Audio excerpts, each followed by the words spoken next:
Buenas tardes a todos. ¿Estamos listos? Ok. Voy a darles el nuevo tema, aunque voy a terminar de ver unos puntos del pasado, ¿sí? Para que quede registrado el nuevo tema. Y el nuevo tema van a ser las pruebas de la existencia de Dios. Las pruebas de la existencia de Dios. Ok, vamos a terminar lo que vimos hace 8 días, bueno, hace 15 días más bien, y donde veíamos que teníamos que dar respuesta a todos, ¿se acuerdan? Tenemos que responder a todos. Y decíamos que los inconversos plantean buenas preguntas, pero nosotros tenemos ¿qué? ¿Qué tenemos nosotros? ¿Y si las tienes? Eso espero, ¿no? Y si no, para eso estamos estudiando esto, para tener buenas respuestas. Dios, fíjense bien, de aquí vamos a continuar, nada más lo último que me faltó. Dios nos manda que les contestemos a todos los que nos hacen preguntas. Dios nos manda, nos ordena. Esta es la razón más importante de la defensa, ¿no?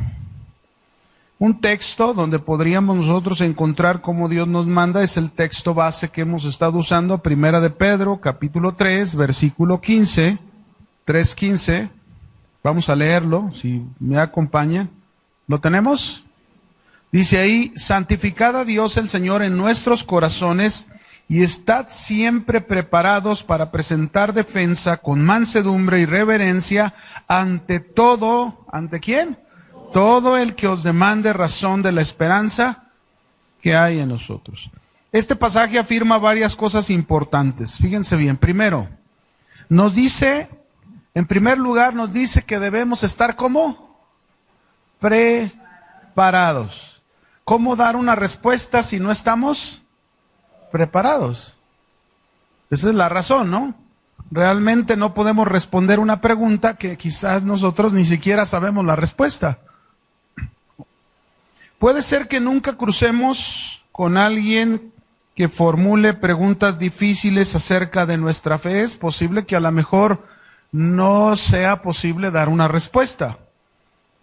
Pero de todos modos debemos estar listos, que esa es la preparación para presentarnos en cualquier ocasión y dar una respuesta correcta.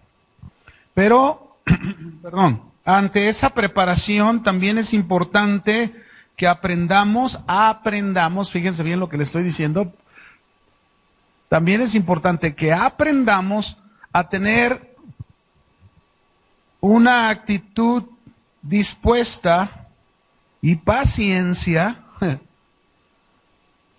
para dar a conocer a otros la verdad que nosotros conocemos y creemos, para dar a conocer a otros la verdad que conocemos y creemos. Ahora, este es lo primero que nos dice el texto, ¿no? Preparados. Pero lo segundo que nos dice el texto es que tenemos que presentar defensa a las preguntas que formulen. ¿Sí? Ahora, fíjense bien, déjenme decirles esto. No esperemos, o sea, en esto del presentar defensa o el dar respuesta a todos, no esperemos que todas las personas que nos encontremos necesiten pre-evangelización. ¿Se acuerdan que hace 15 días hablamos de dos puntos diferentes? Una cosa es la evangelización y otra cosa es la pre-evangelización. Son dos puntos diferentes. Y pusimos un ejemplo de un pastor y un joven estudiante, ¿no?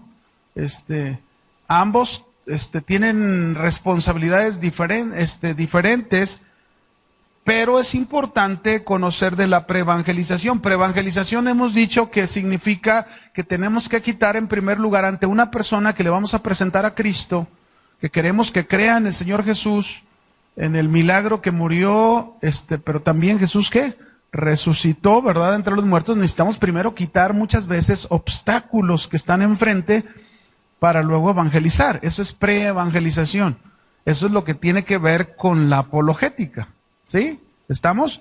Ahora, pero no necesariamente todos tenemos que preevangelizarlos. No sé si me explique, es decir, no es correcto que si alguien lo tienes, a lo mejor Dios te lo puso de pechito, no hay necesidad de quitar obstáculos y tú te pongas ahí a hacer cuestionamientos. No, evangelízalo, predícale la palabra de Dios. La preevangelización solamente, mis hermanos, es con la gente que lo requiera. Sí lo entendemos. Solamente con la gente que lo requiera. Ahora, cuando nosotros respondemos a las preguntas que se nos hacen, nosotros tenemos que entender, mis hermanos, que una vez respondiendo, es el momento de establecer a Cristo como el Señor de los corazones de la gente. El Señor nos dice en 2 de Corintios capítulo 10, verso 5, esta es otra tarea muy importante de nosotros cuando aprendemos la apologética, el preevangelizar. Es 2 de Corintios 10, 5. ¿Sí? ¿Listos? ¿Lo tenemos? ¿Qué dice ahí? Derribando argumentos y toda altivez que se levanta contra el conocimiento de Dios y llevando cautivo todo pensamiento a la obediencia ¿a quién? A Cristo. Esa es la labor nuestra. Derribar argumentos, altivez que se levante contra el conocimiento de Dios y llevar cautivo el pensamiento de esas personas a la obediencia a Cristo, que vengan al señorío de Jesús, ¿no? Ahora, claro, ese derribar argumentos, pues vamos a aprender a través de la Escritura que las respuestas las tiene la misma Escritura. Nosotros lo único que tenemos que saber es aprender cómo responder. No necesitamos de otras cosas, ¿no? Sino el prepararnos en la Escritura. Siempre va a haber impedimentos para conocer a Dios en la gente. Siempre va a haber gente con cuestionamientos acerca de Dios. Pero una vez más les recuerdo lo que Judas dijo, o gente que hable equivocadamente del Señor. Judas en el verso 3, porque solamente tiene un capítulo Judas, en el verso 3 Judas nos mandó decir, son textos que ya los hemos visto, ¿no? Amados, por la gran solicitud que tenía de escribirles acerca de nuestra común salvación, me ha sido necesario escribirles y exhortarles que contendáis. Ahora, esta palabra contender no quiere decir que peleemos. Hay que saber defender la fe. Hay que saber proponer buenas respuestas a preguntas que se nos hagan, pero no tenemos que contender aquí aquí se usa la palabra contender, pero no es en el sentido de pleito, de contienda, ¿no? Sino en el sentido de que defendamos. Ese es el sentido de la palabra contender. Dice, les escribí exhortándoles que contendáis, que defendáis ardientemente por la fe que ha sido una vez dada, ¿a quiénes? A los santos. ¿Para qué? ¿Para qué es esto de defender? ¿Para qué es esto de que contendamos ardientemente? El mismo Judas, en el verso 22 nos dice, algunos dudan, ¿y qué debemos hacer? Convencerlos. Fíjense la tarea que tenemos, ¿no? Algunos que dudan, ¿qué vamos a hacer nosotros? ¿Por nosotros? ¿Quién es el que convence? Entonces, la palabra es inspirada por el Espíritu Santo y es a través de la palabra que el Espíritu Santo va a hacer esa labor. Hay otro texto en Tito 1:9, donde también se da otra recomendación de la defensa. Tito 1:9, ¿lo tienen? Dice, está hablando de las características del obispo, ese es el contexto. Y luego dice, retenedor de la palabra fiel es como debe de ser el obispo, tal como ha sido enseñada. Así es como debe de guardar la palabra, tal como se le ha enseñado. Para que también pueda exhortar con sana enseñanza, y luego ¿qué hacer? Convencer a los que contradicen. ¿Se fijan qué importante es que tú y yo estemos preparados para presentar defensa? Otro texto, por favor, 2 de Timoteo 2, 24 y 25. Segunda de Timoteo 2, 24 y 25. Acuérdese, hemos visto ya algunos puntos de partida importantes donde tenemos que tener el entendimiento claro sobre lo que es el ser cristiano y lo que es ser el cristianismo, ¿no? No es como la gente lo pinta, no es como la gente lo cree, es como la Biblia lo describe tal cual, ¿no? ¿Ya tiene segunda de Timoteo 2, 24, 25? ¿Lo tenemos? Dice, porque el siervo del Señor no debe de ser contencioso. Ahí está otra vez, es decir, como siervos de Cristo que somos tú y yo, no debemos pelear, no debemos discutir nunca por nada. Es la verdad. No, ¿qué? No, porque así, no discutas. No, ese es el fin. Dice aquí que debemos de ser amables para con todos, aptos para enseñar. Eso es bien importante, eso tiene que ver con el estar preparados. Si estamos preparados, seremos aptos para enseñar. Y luego sufridos, esta palabra sufridos tiene que ver con soportar, con paciencia, para que con mansedumbre corrija. Fíjense bien cuál es la función, corregir ¿a quiénes? A los que se oponen. Por si quizá Dios les conceda que se arrepientan para conocer la verdad. Ok, hasta aquí ya hemos aprendido que Dios nos manda, que debemos responder ¿a cuántos? A todos. Pero luego viene una pregunta. ¿Pero qué acerca de aquellas personas que inclusive llegan a usar algunos versículos bíblicos y te dicen, la Biblia dice que nunca respondas al necio de acuerdo con su necedad, porque debemos responderle a todos? ¿Si han leído Proverbios 26:4? Vamos a ver ahí, ¿qué dice Proverbios 26:4? ¿Ya lo tienen? Ahí dice, nunca respondas al necio de acuerdo con su necedad, para que no seas tú también como él. Entonces, pastor, ¿por qué dice que tenemos que responderles a todos? Y yo le digo, oye, ¿y nomás leíste el 4? ¿Por qué no lees el 5? ¿O no? ¿Qué dice el verso 5? ¿Qué dice? Responde al necio como merece su necedad, para que no se estime sabio en su propia opinión.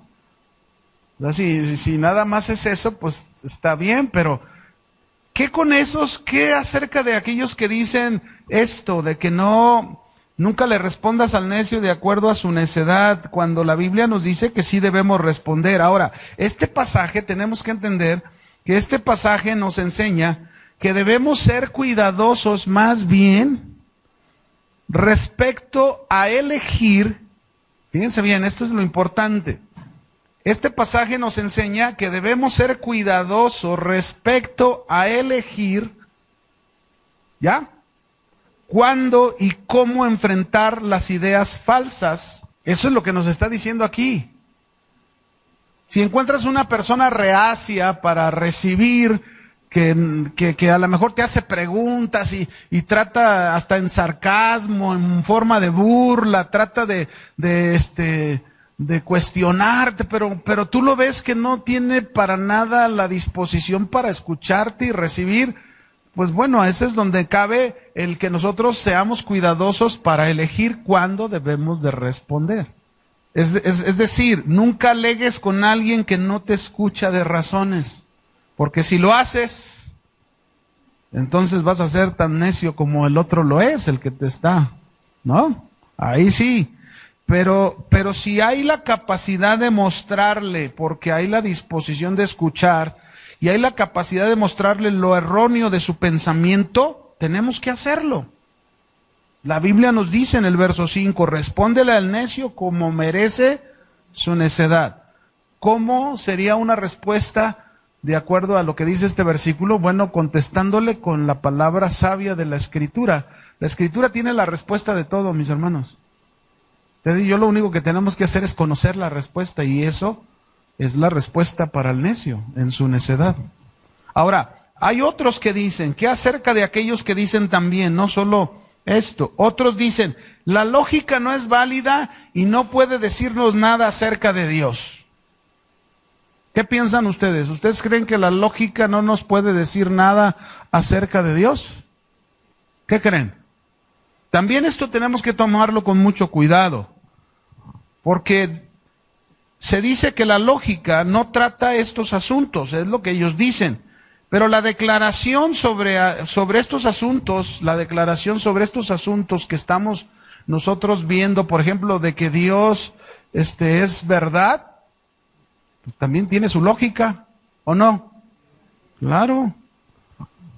La declaración sobre estos asuntos es lógica, ya que establece ser cierta mientras que su opuesto es falso. Así que para decir que la lógica no tiene que ver con Dios, uno debe aplicarse a Dios en esa misma declaración. ¿Cómo sería esto? ¿Cómo sería esto, mis hermanos? ¿Cómo podríamos negar la lógica con las propias palabras a menos que se asevere con las mismas palabras que aquello es innegable? Como lo que te acabo de decir, Dios es verdad. Esa es la única manera en que entonces la lógica pues no nos sirve para nada, ¿no? Pero la lógica puede decirnos muchas cosas de Dios. ¿Cuántos saben que la lógica puede decirnos muchas cosas de Dios? Muchísimas. La lógica es una herramienta, fíjense bien, útil para descubrir la verdad y puede usarse efectivamente en la lógica con los inconversos. Esto precisamente lo vamos a ver más adelante, ¿no? Ya en el estudio de las pruebas de la existencia de Dios. Por ejemplo, algunos dicen, si la preevangelización es bíblica, o sea, es decir, el quitar argumentos antes de evangelizar es bíblico, ¿por qué no vemos que se practicara en la Biblia? Algunos dicen eso, cuestionan eso. ¿Ustedes qué piensan? ¿Que en la Biblia no hubo preevangelización o el uso de preevangelización? Esta es una buena pregunta. Puede ser que no la busquemos o no la lleguemos a ver más bien, pero por ejemplo Moisés, ¿sabían que Moisés preevangelizó? ¿Sí sabían o no? ¿Quién escribió el primer libro? ¿Quién escribió los primeros 11 capítulos del Génesis? ¿Quién los escribió?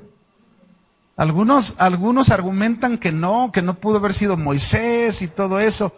Bueno, eso es lo que ellos argumentan, pero la Biblia nos declara claramente por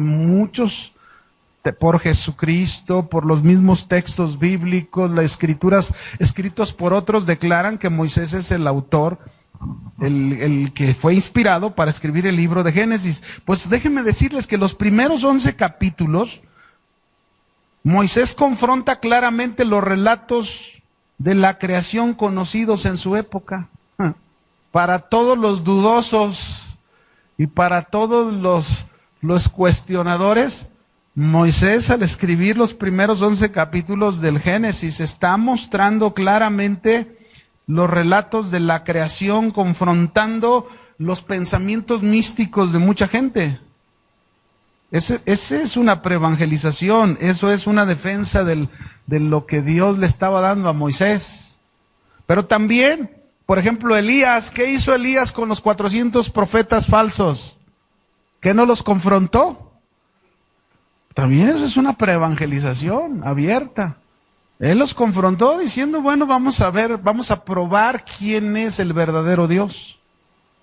Ustedes hagan su altar, clámenle a su Baal, y yo voy a hacer mi altar y le voy a clamar al Dios verdadero. Y al final de cuentas, ¿qué demostró Elías, mis hermanos? ¿Qué demostró? Demostró al Dios real, ¿o no? Eso es preevangelizar, y lo hizo en el Monte Carmelo. Jesús, ¿qué hizo Jesús cuando se encontró en el pozo? Ahí en el pozo donde se sentó a descansar porque estaba cansado y se encontró con una mujer samaritana, y que la mujer samaritana se acuerda que luego le dijo, ¿por qué me pides agua de beber si tú eres judío y yo soy qué? Samaritana. ¿Saben qué hizo Jesús? Su encuentro con esta mujer nos da un buen ejemplo de enfrentamiento con barreras sociales, religiosas, morales, para presentarse a Él mismo, que Él es el mensaje del Evangelio, ¿no? Eso hizo Jesús. O sea, sí hay escritos en la Biblia de la preevangelización, así que mis hermanos, tenemos toda la seguridad y las herramientas para adentrarnos en el estudio de todas esas preguntas que nos vamos a encontrar en el camino que necesitamos responder, ¿no? Pablo también lo hizo. Pablo, por lo menos en 4 ocasiones, defendió la fe ante los inconversos de diferentes trasfondos religiosos.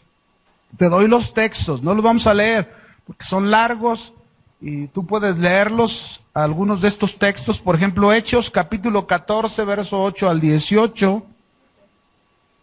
Esta es una de las ocasiones que Pablo tuvo que hacer preevangelización. Hechos 14, verso 8 al 18. ¿Ya? Hechos 17, verso 16 al 34. Esta es otra ocasión que presenta defensa ante los inconversos. Hechos 17, verso 16 al 34. Otro, Hechos 24, versos 5 al 21. Y por último, Hechos 26, verso 1 al 29. ¿Ok? Bien, mis hermanos, los inconversos tienen buenas preguntas, pero los cristianos tienen...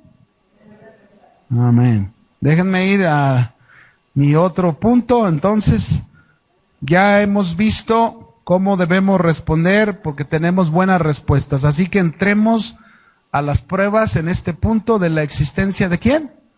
De Dios. Romanos 1, 19 al 20. Vamos a comenzar con este.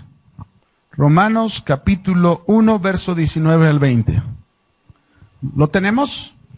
Dice, porque lo que de Dios se conoce les es manifiesto, pues Dios se lo manifestó, porque las cosas invisibles de Él, su eterno poder y deidad se hacen claramente visibles desde la creación del mundo, siendo entendidas por medio de las cosas hechas, de modo que no tienen ¿qué?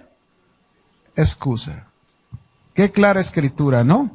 Fíjense bien, mis hermanos, la existencia de un Dios personal, la existencia de un Dios personal y moral es el fundamento de todo lo que creemos los cristianos. Repito, la existencia de un Dios personal y moral es el fundamento de todo lo que creemos los cristianos. Y si no hay un Dios moral, y si no hay un ser personal contra quien pecar, por lo tanto, entonces, mis hermanos, nosotros diríamos que no necesitamos salvación. ¿Sí o no? Más aún, fíjense bien, si no hay Dios, como algunos argumentan que no existe Dios, entonces sus actos milagrosos no pueden existir. Y los relatos acerca de Jesús solo pueden entenderse como algo de ficción o de mito. Por lo tanto, la primer pregunta a tratar en la apologética sería, ¿existe Dios? Esa sería la primera pregunta. Pero también, junto a esta pregunta, habría otra pregunta relacionada interesante que tendríamos que contestar. Si existe Dios, ¿qué clase de Dios es? Bien, vamos a contestar, ¿les parece? Pregunto, ¿existe Dios? ¿Puedes demostrarlo? A ver, pregunto, ¿existe Dios? ¿Puedes demostrarlo? Unos dirían sí, otros dirían no, otros dirían tal vez, otros dirían no sé. Algunas personas dicen que Dios no existe, ¿verdad? Vamos a empezar con esos. Algunos dicen que Dios ¿qué? No existe. Pero decir que Dios no existe, esto significa que esa persona tendría entonces todo el conocimiento para saber que Dios no existe. ¿Sí o no? Y si resulta que él tiene todo el conocimiento para saber que Dios no existe, por lo tanto, entonces quiere decir que esa persona sería ¿quién? Dios. ¿O no? Entonces, mis hermanos, yo creo que esta declaración, decir no hay ningún Dios, es ridícula. ¿No lo creen? Porque ¿quién tiene todo el conocimiento? ¿El hombre tiene todo el conocimiento? El que está diciendo que tiene todo el conocimiento, pues le diría, oye, pues entonces tú eres Dios, ¿no? Pero vamos a seguir con otra pregunta. ¿Por qué no puede Dios ser demostrado científicamente? ¿Podrá Dios ser demostrado científicamente? A ver, pregunto, ¿puede Dios ser demostrado científicamente? Realmente Dios nunca tuvo el propósito de que los hombres conocieran a Dios a través de la ciencia. Pero fíjense bien, déjenme decirles cosas, ¿no?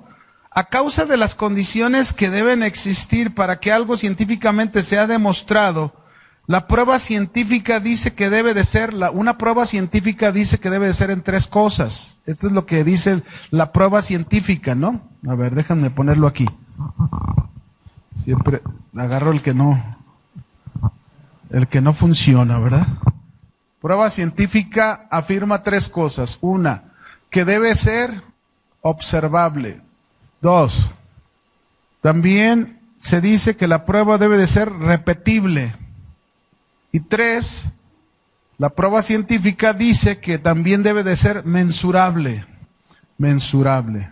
Ahora, si nos basáramos a lo que es la prueba científica, de que debe de ser observable, repetible y mensurable, habría muchas cosas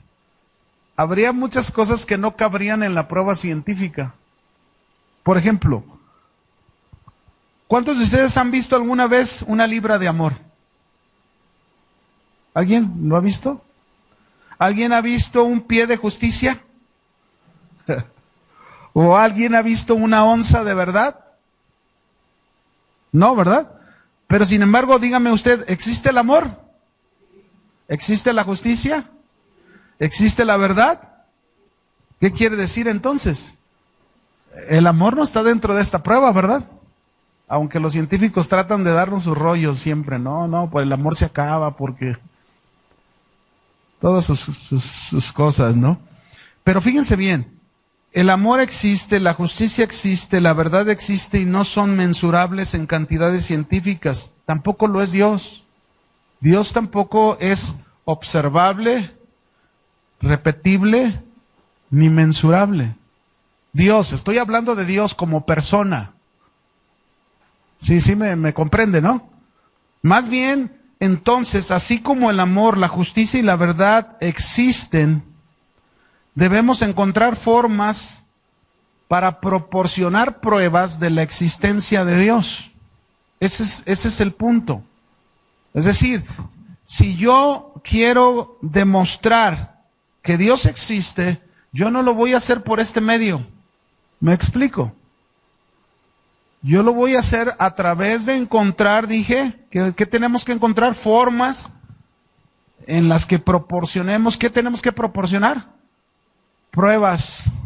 ¿De qué? De la existencia ¿de quién? De Dios.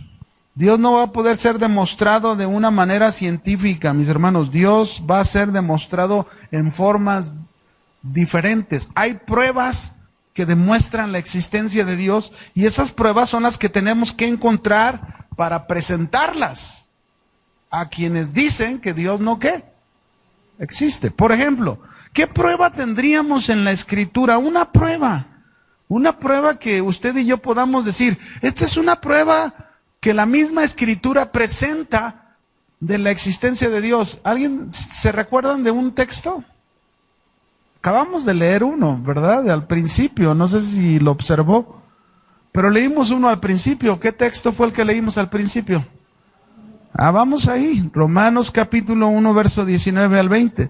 Aquí está una prueba que usted puede presentar de la existencia de Dios. No se me haga tan científico, ¿verdad? Hay pruebas claras y contundentes que las vamos a conocer para demostrar que Dios existe. ¿Sabían? Pablo dijo al principio, ahí en Romanos 1, 19 al 20, porque lo que de Dios se conoce, ¿lo que qué? De Dios se conoce, les es ¿qué? Manifiesto. Pues Dios se lo manifestó. ¿Cómo? Porque las cosas invisibles de Dios, su eterno poder y deidad, se hacen claramente ¿qué? Visibles desde la creación del mundo, siendo entendidas por medio de las cosas hechas, de modo que no tienen ¿qué? Excusas. Ahí está un texto que nos está dando una prueba, porque hay muchas. Dijimos que tenemos que encontrar pruebas para que a través de esas pruebas nosotros proporcionemos una respuesta ante a todo aquel que dice que Dios no ¿qué? Existe. Aquí está una prueba. Ahora, vamos a ver, mis hermanos, póngale ahí argumentos. ¿Puedo borrar esto? Vamos a poner argumentos a favor de la existencia de Dios. A favor de la existencia de Dios. ¿Se acuerdan que leímos por ahí el texto de 2 de Corintios capítulo 10, verso 5, derribando todo ¿qué? Argumento que se levanta contra el conocimiento de Dios y llevando cautivo todo pensamiento ¿a dónde? A la obediencia a Cristo Jesús. Ok. Tradicionalmente, mis hermanos, gente de años, ¿verdad?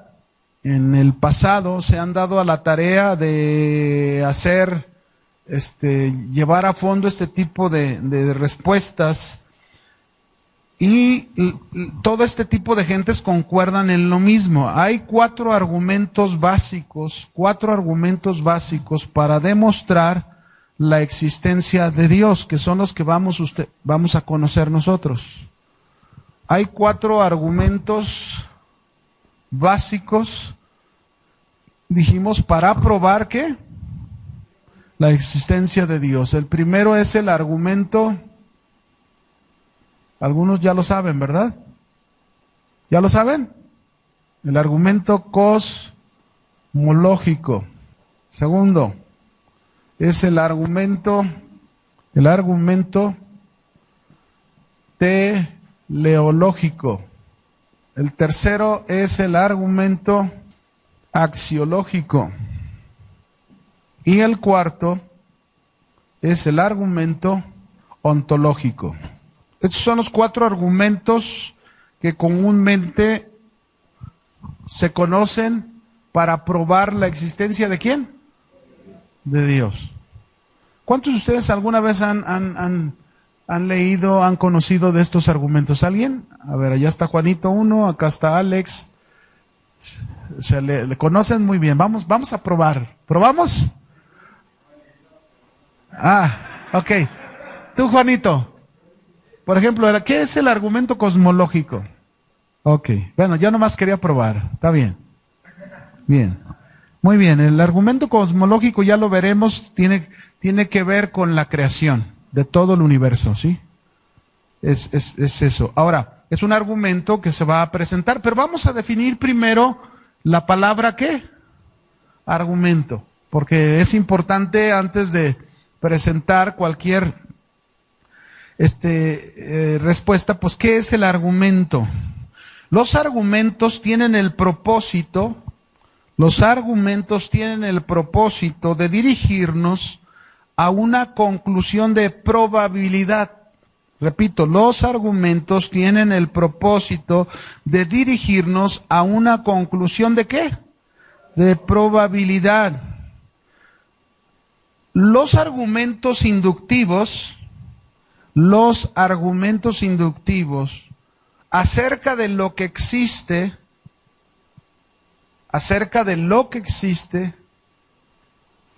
son argumentos de probabilidad. ¿Sí saben lo que es la palabra probabilidad, verdad o no? Ahora, fíjense bien, creemos que los argumentos inductivos con respecto a la existencia de Dios, creemos que los argumentos inductivos para la existencia de Dios son buenos y útiles. No pretenden, fíjese bien, estos argumentos inductivos no pretenden ser demostraciones al 100%. Repito, no pretenden ser demostraciones al 100%, pero sí son tan buenos con toda la evidencia disponible. Es decir, una vez que nosotros analicemos cada uno de los argumentos, de estos cuatro argumentos, nosotros al ver toda la evidencia que hay, pues nos vamos a dar cuenta que son muy buenos argumentos. Quizás no son el 100% de probabilidad para mostrar a alguien la existencia de Dios, pero sí son un porcentaje alto para afirmar claramente esto, ¿no? Así que vamos a comenzar lo que nos alcance el tiempo de la clase, ¿verdad? Que se nos va rápido, pero bueno. Vamos a comenzar con el primero. Argumento cosmológico. Acuérdense que estamos en el punto del tema que se llama las pruebas de la existencia ¿de quién? De Dios. Así se llama el tema, las pruebas de la existencia de Dios. ¿Cuál es la explicación del cosmos? Como dato principal, mi hermano, como dato principal de la explicación del cosmos es el hecho que cada uno de nosotros concebimos de que el cosmos existe, el universo. Eso es lo que tiene que decir con cosmos, ¿no? La palabra cosmológico que usamos ahí, esa palabra, ya vimos el argumento, la palabra cosmológico significa que nos estamos basando en esta prueba, nos estamos basando en la realidad de un cosmos, de la existencia del universo. ¿Existe el universo? Claro. En él vivimos, ¿no? En medio de él vivimos. A lo mejor en una parte así micro, muy chiquita, ¿verdad? Porque si fuéramos como dicen por ahí, que existen muchas galaxias, ya los científicos, ¿verdad? Imagínense, ya con que fuéramos, aunque sea saliendo de esta galaxia, ¿cómo ni siquiera nos miraríamos de tan insignificantes que somos en medio del universo, ¿no? Pero bueno, el argumento cosmológico, mis hermanos, el argumento cosmológico, es decir, dijimos, este argumento es desde el hecho de presentar probabilidades, tiene el propósito de probar la existencia de Dios por medio de la existencia del universo. Como Dios nos lo dijo en el texto que leímos a través de Pablo, ¿verdad? Ahí en Romanos, ¿se acuerdan? Porque lo invisible de Dios, su eterno poder y su deidad se hacen claramente visibles por las cosas que hechas, de modo que no tienen excusa. Así que esta prueba, mis hermanos, tiene que ver con el observar al mundo que nos rodea, el cosmos que nos rodea. Alguien podría decir, ya ves, pues esa es una parte de una prueba científica. Dijimos que la prueba científica era observable. Pero espérate, porque hay argumentos que te van a decir, con la existencia del cosmos, te van a decir, se van a contraponer a lo que estamos nosotros diciendo, pero vamos a tener, acuérdese, los inconversos tienen buenas preguntas, pero los cristianos tenemos buenas. Se va a grabar mucho ese principio, ¿verdad? Ok. Entonces, ¿cómo comienza el argumento cosmológico? Comienza con lo que es más obvio. En realidad, las cosas existen. Y se argumenta entonces, mis hermanos, se argumenta que la causa de la existencia de todas las cosas del universo tienen que deberse a un ser supremo y existente, con inteligencia y creatividad. Repito, si lo está notando, ¿verdad? Se argumenta que la causa de la existencia de todas las cosas tiene que deberse a un ser supremo y existente con inteligencia y creatividad. Y esto, mis hermanos, no es algo nuevo. Esta idea de lo que estamos hablando, o sea, es algo que si vamos en retrospectiva hacia atrás, vamos a encontrar filósofos antiguos que llegaron a decirlo. Nada más que no conocían ellos a Dios como usted y yo lo conocemos. De una manera personal. ¿Cuántos conocen a Dios en una manera personal? Qué maravillosa, qué privilegio tenemos, ¿no? En fin, este argumento se puede ir en forma retrospectiva, como dije, hacia atrás y usando para notables filósofos y teólogos. Y se dice inclusive que la ciencia ya en el siglo XX llegó a un consenso con algunos teólogos, ¿verdad? Afirmando que el universo se debió a un principio de alguien. Así que vamos a comenzar. Estamos en el argumento cosmológico y vamos a anotar este subpunto. ¿Nos queda o no nos queda ya? Dice ahí 51, ¿está bien este reloj? Híjole, qué bárbaro. Nomás anótelo pues el título donde nos vamos a quedar. El argumento a partir de la creación. Hay muchas preguntas en esto. El argumento a partir de la creación. ¿Ok? Bien. Vamos a detenernos aquí, mis hermanos, a hacer un reposito de 10 minutitos mientras que oran. Y yo regreso ahorita para la siguiente clase, ¿sale?